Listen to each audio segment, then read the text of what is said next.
The red light of the security camera glowed like a sleeping cyclops in the vast, dimly lit warehouse. It was 4:17 p.m. on a Tuesday, the air thick with the smell of cardboard dust and diesel exhaust from the forklifts that had just been parked for the day. Most of the crew had already clocked out, their voices fading into the parking lot. But Mark Rourke was still there, moving with deliberate, almost rehearsed slowness down aisle 7, the metalworking aisle. He was a man of average build, known by his colleagues as quiet, reliable, nearly invisible. But on this Tuesday he was preparing for the performance of his life. His heart wasn't racing with panic, it pulsed a steady, focused rhythm of anticipation. He'd chosen this spot with the care of a theater director, no immediate witnesses, but with a perfect, unobstructed view of that unblinking red eye in the camera. He checked the floor around a pallet of aluminum clamps. It was clean. Too clean. He needed a prop. A shiny, oily rag, carelessly dropped by a mechanic hours before, lay near his foot. Perfect. He nudged it with the toe of his shoe, positioning it perfectly. He took one last deep breath, calming himself. This was it. A sudden, violent slip. A scream that was more a gasp than a scream, expertly tuned to sound choked with genuine shock and pain. His legs flew forward, his body twisting in the air to land with a nasty, fleshy thud on the concrete floor. He lay perfectly still, one arm bent at a grotesque angle that had it seemed broken. The only sound was the faint hum of the refrigeration unit 3 aisles away. He didn't move a muscle for 2 full minutes, selling the lie with every fiber of his being. Then a low, agonized groan escaped his lips, calculated to be loud enough to be picked up by the microphone near the fire escape. It was a masterpiece of deception, a frighteningly perfect illusion, designed to trade a false moment of pain for a very real early retirement. What followed was a perfectly choreographed frenzy of chaos. A single supervisor, picking up a forgotten lunchbox, heard the groan and ran. The ambulance was called. The paperwork was filled out. Mark Rourke, the victim, played his role beautifully, the stoic blue-collar worker in immense pain, worried about his family, his job, his future. He described the slippery stain on the floor, the invisible danger. The company, initially sympathetic, followed protocol. The workers' compensation claim was initiated. The checks would soon begin to flow, a river of tax-free money meant for those truly broken by their labor, now about to be siphoned off by a master manipulator. He was sent home with a diagnosis of a severe back strain, a potential rotator cuff tear, and orders for months of physical therapy he never intended to fully complete. He settled into his new role, the injured man confined to his couch, a prisoner of his own manufactured pain. He believed the camera had captured his triumph. He never considered that it might eventually capture his downfall. If this story resonates with you, comment below where you're watching from and what time it is. Because this meticulous farce was just beginning, and the tiny cracks in Mark's story were about to appear, setting off a chain of events that not even he, in his most arrogant scheme, could have foreseen. Greed is a fragile foundation, and the weight of the lie would soon begin to crack. The first compensation checks began arriving, and for Mark Rourke, it was as if a tap of liquid gold had been turned on. He established a meticulous routine of disability. His windows remained closed, the curtains drawn, creating a perpetual gloom that reeked of lies and takeout. To the outside world, he was a shadow, a specter of his former self, who only appeared at medical appointments with carefully limited movements and a face contorted with pain that he practiced in the mirror. Every groan as he got up from the couch, every exaggerated hesitation as he reached for a glass of water, was a line from a script he wrote every day. The company, following procedure, assigned an insurance adjuster, a woman named Susan Gray. Susan wasn't cynical, but she was meticulous. She was the embodiment of systematic curiosity, and her instinct formed the first small crack in Mark's facade. During one of her routine phone visits, she asked about his pain medication. Mark, confident and relaxed in his role, described in rich detail the debilitating effects of the medication, the mental fog, the hours spent in a deep sleep. "It's like the world is blurry, Susan. I can barely stay awake to watch TV," he said, his voice slurred and deliberately weak. Susan wrote it all down. And then she hung up with a single note in her digital file. Claims strong sedative effects of hydrocodone medication. It was a small, almost insignificant observation. But it was the first piece of the puzzle. The fissure widened a few weeks later, during a review meeting with the insurance company's doctor, Dr. Evans. Mark entered the office with the hunched posture of a man whose spine was made of glass. He moved around the room with agonizing slowness, groaning as he sat in the hard reception chair. "Dr. Evans," A middle-aged man with eyes that had seen all manner of tragedies and frauds, watched silently. He asked his questions and Mark delivered his rehearsed answers, dripping with performative misery. "I can't play on the floor with my daughter anymore, doctor. It's the worst part of all this." The doctor nodded compassionately. And then, almost as an aside, he asked a seemingly innocent question about Mark's nighttime routine, about the quality of his sleep. Without hesitation, deep in character, Mark reinforced the lie. "Oh, I do. The medication knocks me out. I sleep from 9 p.m. until noon easy. My wife says I don't even move." Dr. Evans smiled gently and made a note. A note identical to Susan Gray's. The trap was invisible to Mark, but its walls were beginning to form. Greed and arrogance blinded him to a crucial detail. Lies require an iron memory and consistency is every con artist's Achilles heel. Meanwhile, in his dark apartment, Mark, feeling invincible, made his next mistake. Bored of the pain he had created and confident in his own cleverness, he reached for his cell phone. The darkness he had so carefully cultivated was about to be shattered by the bright, treacherous light of social media. Boredom was a prison worse than the invented pain. In the confines of his apartment, where the still air smelled of loneliness and pretense, Mark Rourke began to make mistakes.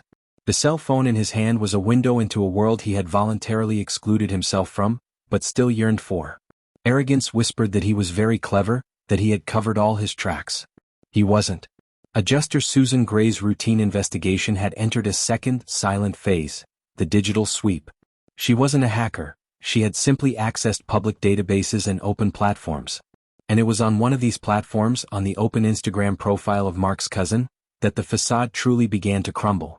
It was a family photo at a Sunday barbecue. Smiling people, a smoking grill, children running around.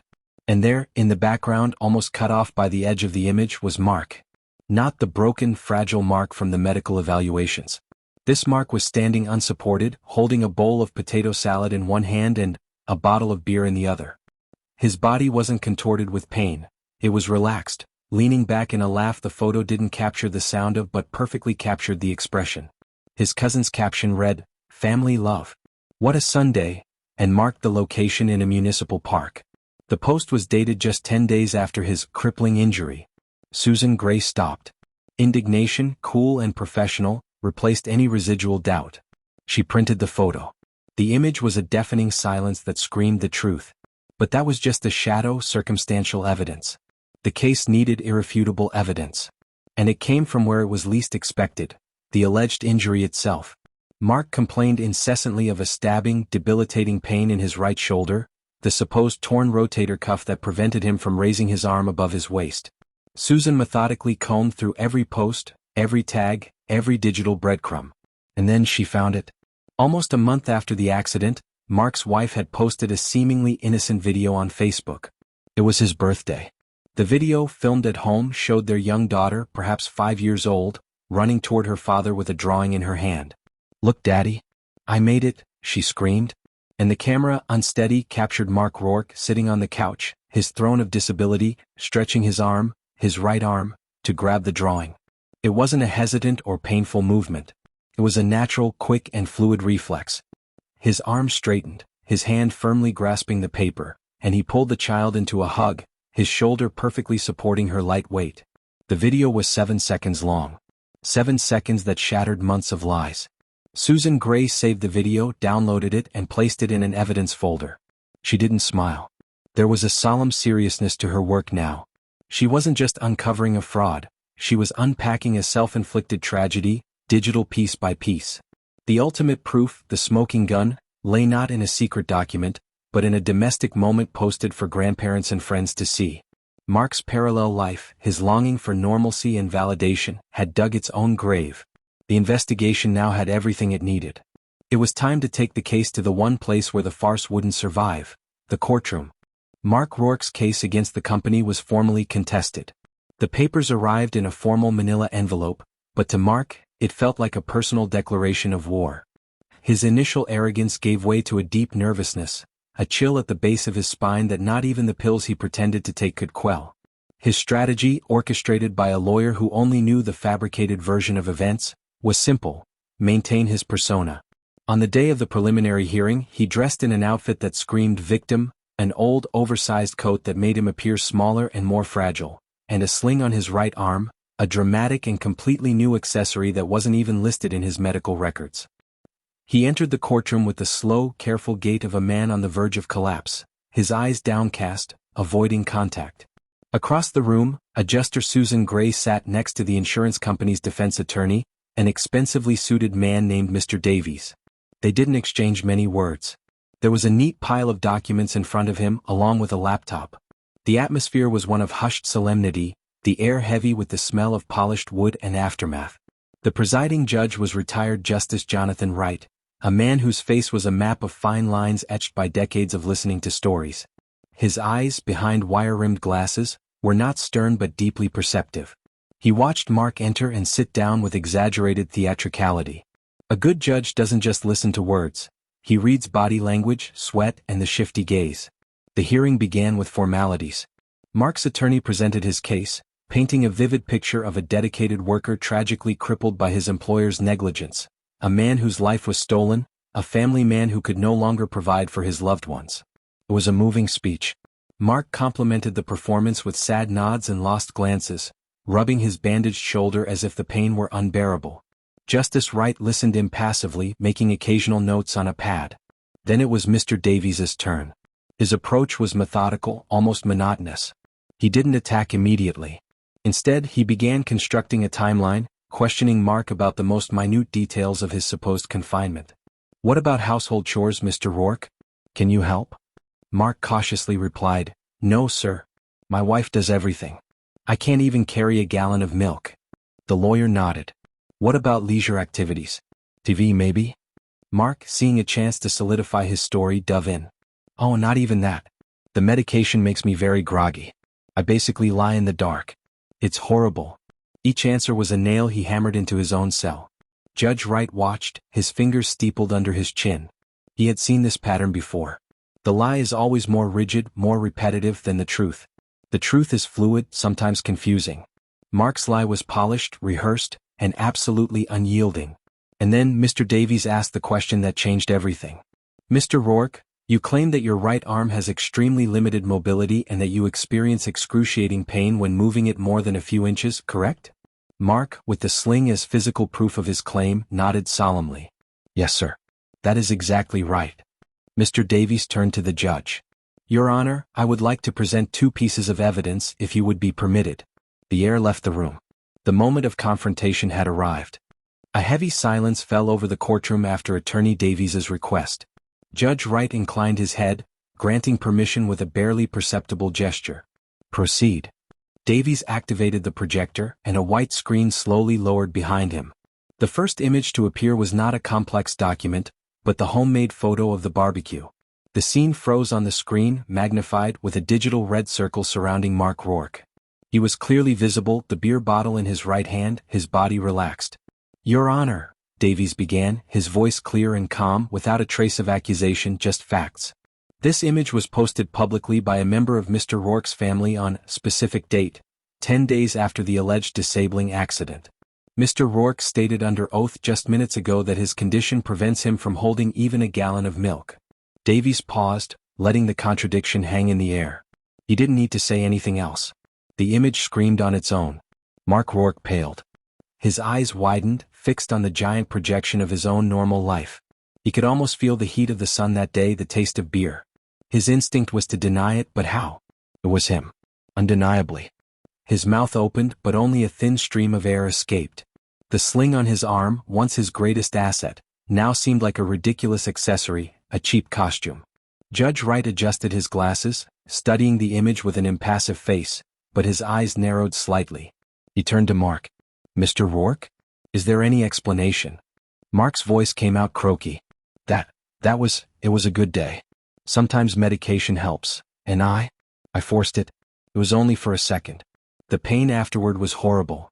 The explanation sounded hollow and desperate, echoing pathetically in the silent room. Davies didn't argue. He simply nodded as if accepting the flimsy explanation. It was a trap. "I see. A good day," he repeated, his voice neutral. "Let's examine another good day, then." He clicked the control. The screen switched to video. The homey quality, Mark's daughter's laughter, his wife's excited voice from behind the camera, It all flooded the courtroom, bringing a brutal invasion of domesticity into the formal courtroom. The video played, the girl running Mark's arm, the right arm, stretching completely, fluidly and without hesitation to take the drawing, pulling her into a firm embrace. Davies froze the video at the exact moment Mark's arm was fully extended, his hand clutching the paper. The contradiction was violent. The visual evidence was irrefutable, a mute testimony that annihilated every word that had come out of Mark's mouth. The air seemed to be sucked out of Mark's lungs. He couldn't breathe. His face, previously pale, was now flushed with pure panic and shame. He looked at his own arm in the sling, then at the giant image of his healthy, strong arm on the screen. The disconnect was so grotesque it was almost comical. His performance crumbled. The mask of stoic pain slipped, revealing the terrified face of a boy caught in a colossal lie. He began to sweat profusely, his hands shaking uncontrollably in his lap. He desperately sought the gaze of his own lawyer, who was now studying the documents on his desk with an expression of profound embarrassment and horror. The confrontation was no longer between two parties, it was between the fictional version of Mark Rourke and the real one, captured in pixels, and reality was winning hands down. The moment of pure panic he had so feared and so arrogantly believed he could avoid, was there, enveloping him completely. He was cornered and there was no script for it. The silence in the courtroom was total, broken only by the low hum of the projector. The frozen image of Mark's outstretched arm dominated the space, a digital monument to his fraud. The panic in his eyes was palpable, a cornered animal searching for a way out that didn't exist.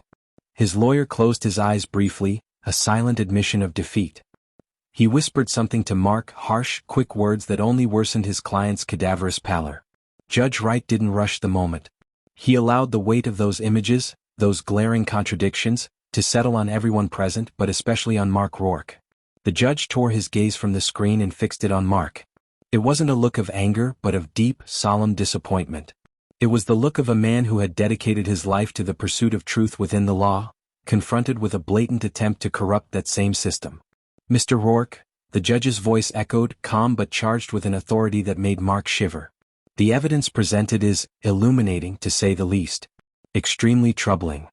He paused, choosing his words with the care of a surgeon. This court was founded on the premise of good faith.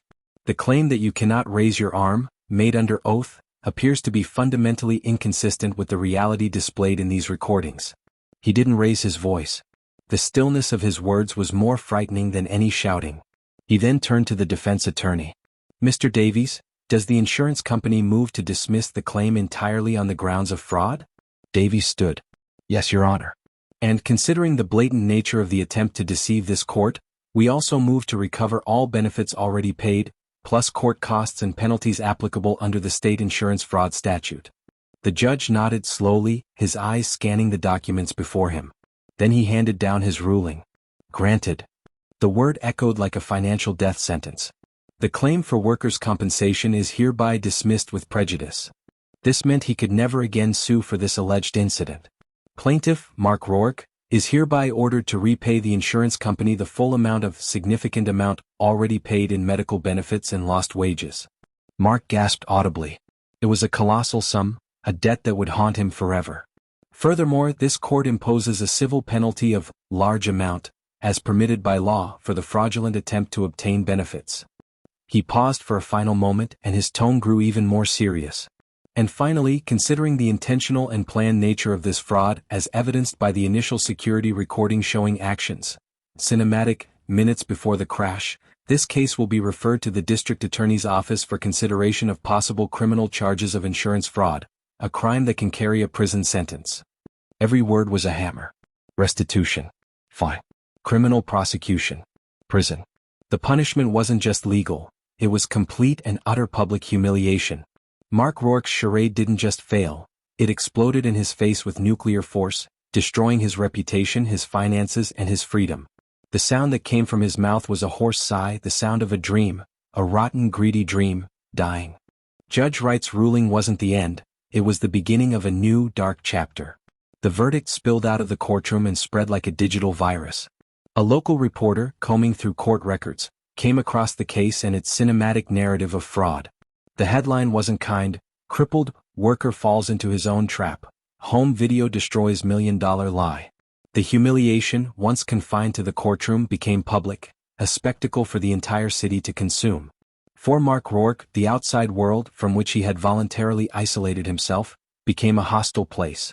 The checks suddenly stopped, replaced by official, threatening letters from the insurance company and the court, detailing the colossal debt that now sank his feet into financial concrete. The fine alone was enough to ruin him. Repaying the benefits he had received was an insurmountable mountain. The consequences spread like poison. His co-workers, who had initially felt pity, now felt disgust and anger. His fraud wasn't just a crime against the company, it was an insult to everyone who had ever suffered real accidents, tarnishing the credibility of future legitimate victims. The isolation he had once feigned became horribly real.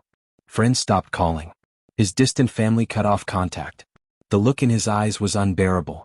The worst came from within his own home. His wife, who had believed in him, who had cared for him, who had carried the burden alone, now saw him not as an injured husband, but as a stranger and a con artist. Trust, once broken like this, cannot be repaired. The silence between them was heavier than any scream. And his daughter, small and confused, didn't understand why her daddy, who could pick up her drawing perfectly, suddenly couldn't play with her anymore, not because of an injury but because of a deep, crippling shame of his own making. The fraud stole much more than money from him. It stole his character, his relationships, and the respect of his own family. He was a sane man in a sane body, trapped in a cell of his own making, surrounded by the rubble of the life he tried to steal. Judge Wright's justice was only the first blow. Real-life justice, slow and relentless, was what truly crushed him. And so, the curtain closes on Mark Rourke's absurd tragedy. His quest for an easy life, a shortcut to comfort, ended in the darkest dead end imaginable. The final irony, the cruel emotional twist, is that the only real confinement he experienced was one of his own making. He is not couch-bound by an injury, but trapped in an existence of debt, misery, and distrust. The house he tried to build on the quicksand of lies has crumbled, brick by brick, burying him under the weight of his own actions. Judge Wright not only enforced the law, he restored a fundamental order. He protected a system designed to help those truly in need from those who seek to exploit it, ensuring that every penny intended for an injured worker reaches those truly in need. The ruling was a potent and clear reminder: the price of fraud always far exceeds any potential gain. It's a foolish calculation, and the consequences echo far beyond a prison cell. They echo in the loneliness of an empty dinner table, in the disappointed look of a daughter, in the deafening silence of a reputation reduced to dust. This story is more than a case, it's a mirror. How far would you go to solve your problems? The temptation of an easy path is a seductive whisper, but are you ready to pay the ultimate price when, not if, but when, the lie falls apart? Comment below. Have you ever suspected someone of faking it? What's more shocking, the lie itself or how easily they believed it?